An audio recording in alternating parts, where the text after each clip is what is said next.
Hi guys, meron na naman akong bagong ituturo sa inyo na bagong update ni Messenger. Yes, kung yung mga iba na hindi pa alam to is merong bagong update si Messenger kung saan pwede ka magpadala ng message nang hindi tumutunog. Yes, so bago yan guys is i-update muna natin yung ating Messenger dito sa Play Store.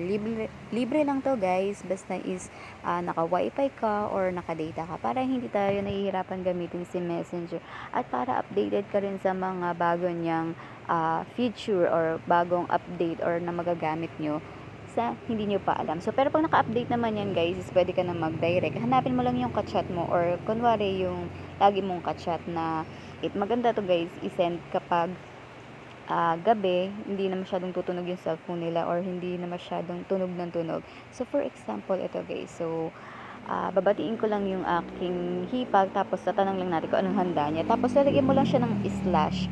Pag lumabas yung slash niya, again makikita mo guys yung silent and image, ayan meron silang ganyan. So lagay mo lang yung silent and then i-send mo na.